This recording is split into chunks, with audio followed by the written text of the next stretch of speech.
LeBron James supposedly wants to play with none other than Russell Westbrook. And Kyrie Irving will be a much better player in Boston. Yo, we got two topics to talk about today. Double topic day. When was the last time that has happened? Yo, what is up guys? It's me, Lee, and let's just get straight into what we got to cover today.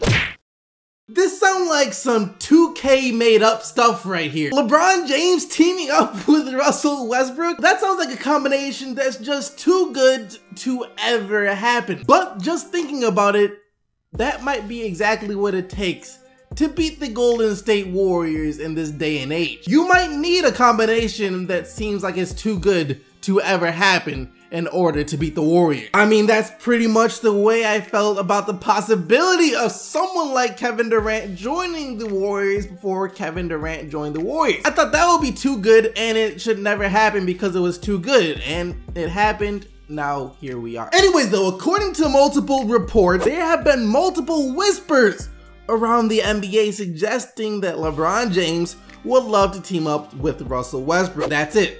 That's all that they said when they got this rumor. So let's talk about it for a second, I guess. Whispers. Remember that it is plural. Not just one person around the NBA is whispering this. There are multiple people whispering about LeBron James wanting to team up with Russell Westbrook. These kind of reports right here, you always have to take with the biggest grain of salt, because that is one of the most vague type of statements that a reporter could possibly ever make. And I'm sure it was also given birth because not too long ago, the two of them were spotted working out together in Las Vegas. Reporters saw that, they were like, oh, look at Russell Westbrook and LeBron James. They must want to play on the same team together since they're working out together. That is not what that means at all. NBA players work out with other NBA players that aren't on their team all the time throughout the summer. The best players always work out with some of the other best players. Just because two guys are working out together doesn't mean they have any plans at all of eventually playing with each other. LeBron James worked out with Kevin Durant, what was it, back in like 2011 or 2012? How did that work out? Did LeBron James and Kevin Durant become best friends and wind up on the same team? No. That being said though, I actually do believe that LeBron James would love to team up with Russell Westbrook. I really do. I mean, why on earth wouldn't he? Why wouldn't LeBron James want to team up with the reigning MVP? If the Cavs GM approached LeBron James, it was like, LeBron, look, we have an opportunity to trade for Russell Westbrook. Before the Thunder fans get upset, this is just a hypothetical situation that will most likely never happen, so calm down. But if the Cavs GM approached LeBron James saying, yo, we could trade for Russell Westbrook, would you say? LeBron James will say, do it right now. What are you waiting for? Why do you have to ask me that? That would be a huge deal for the Cleveland Cavaliers. And not to mention, it would set up for what will probably be the best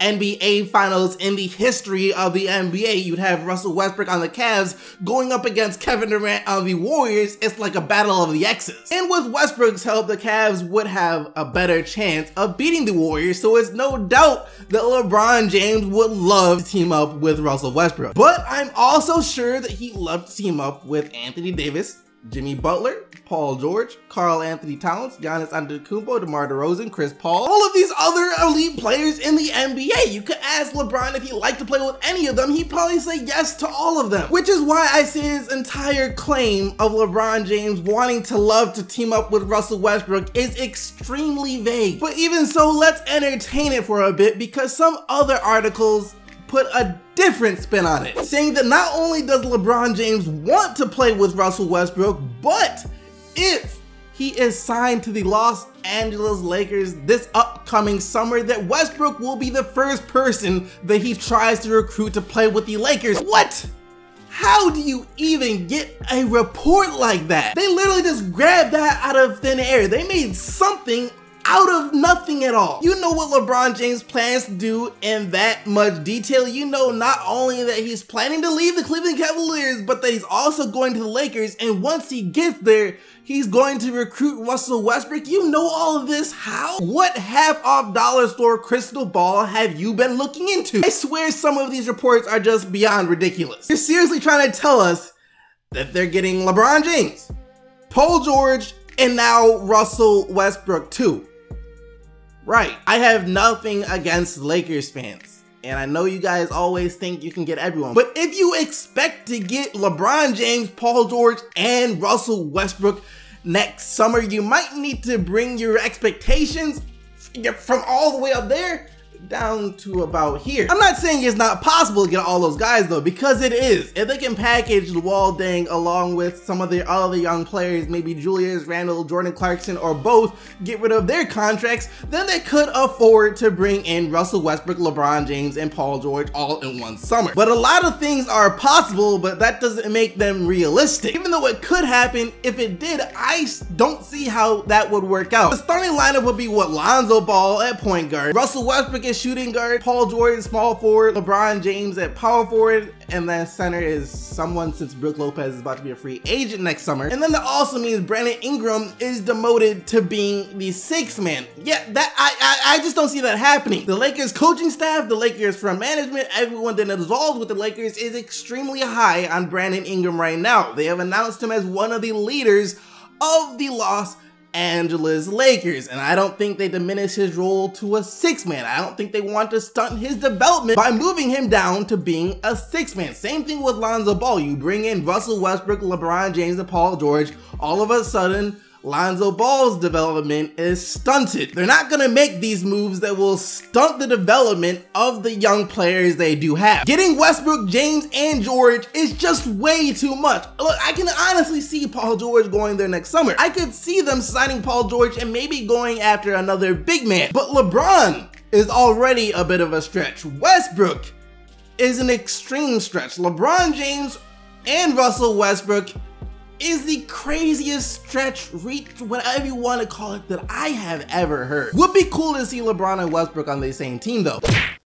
Do you guys know that I've already heard Kyrie Irving's name being thrown around as a possible MVP candidate next season, and yet I don't even think it's that crazy. He's gonna be in the Boston Celtics, playing a bigger role than he was on the Cleveland Cavaliers, even though his role on the Cavs was still pretty big. But still, you look at Isaiah Thomas on the Boston Celtics last year, and even though no one seriously thought he was going to win, or I hope no one seriously thought he should have won over Russell Westbrook, James Harden, Kawhi Leonard, or even LeBron James, his name was still up there in the MVP talks. Matter of fact, he finished 5th in the MVP race last year playing for the Boston Celtics, so I don't see why Kyrie Irving's name couldn't be up for consideration if he has the type of year that some of us expect him to have. But you know, Kyrie Irving winning MVP just wasn't the first, second, third, fourth, fifth, sixth, seventh, eighth, ninth, 10th thing that popped in my mind after the trade. But in order for Kyrie Irving to be in that conversation, he will first have to up his game to an MVP level. A lot of people think he's more than capable of doing that, and that includes Celtics general manager Danny Ainge. Danny Ainge said this about Kyrie Irving yesterday: I think you'll see that he's a better passer. I think people that watch Kyrie play a lot can see his potential there as a passer. LeBron was pretty much the point guard in Cleveland, and Kyrie was a point guard often when LeBron wasn't on the court and so forth. I think he's a fantastic passer, and I think defensively he's got to improve,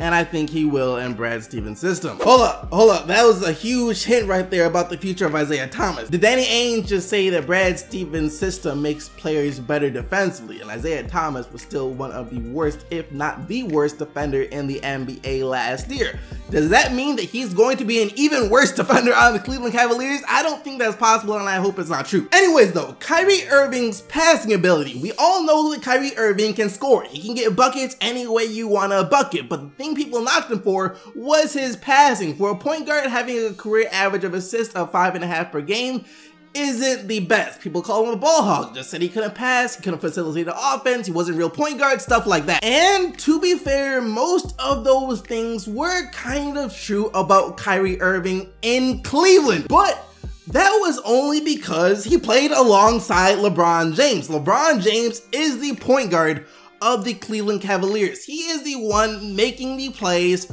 for the Cleveland Cavaliers. I've said this before, whenever Kyrie Irving would get the ball, he would have one job: to get a bucket. They give the ball to him so they can get a quick bucket. They don't give the ball to Kyrie Irving so we can set Richard Jefferson or Channing Frye up to score. No, that's LeBron James' job. That's what he does. Kyrie Irving's only job was to score. So I don't think it's necessarily fair to call him a ball hog because of that, and I think that's part of the reason he wanted to be traded from the Cleveland Cavaliers, so he could kind of branch out and show people that he can do more than just score. However, at the same time, I also can't really say how good of a passer or a leader Kyrie Irving is. I can't say whether or not he's good at running an offense because I've never really seen him run an offense completely since in like his second year in the NBA, but that doesn't really count. And while I may not know how good of a passer and how good he will be at running a team, I already know he's going to have a career year stat-wise across the board. I could honestly see something like 27 points and 8 assists per game. But assist numbers don't tell the full story about how good of a passer someone is, how good of a leader someone is, and that's just something that we will have to wait until the beginning of the season to find out if Danny Ainge is right about Kyrie Irving's passing abilities.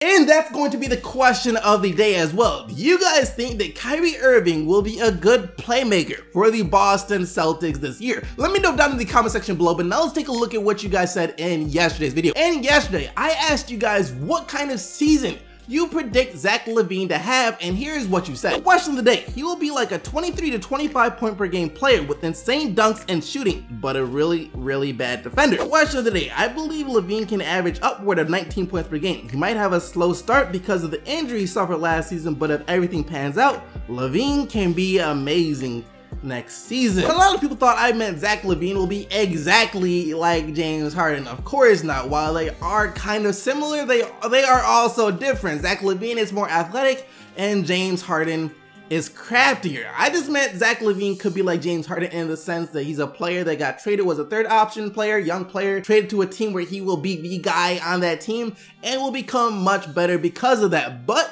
I also think he is capable down the line of putting up James Harden-esque numbers, just not in a James Harden way, more of in a maybe Russell Westbrook way. But that's it for today. Hope you guys enjoyed the video. Don't forget to leave a like if you did and subscribe for more daily NBA videos. And until tomorrow, keep getting the Bucks, Team SEC, and I'm out of here.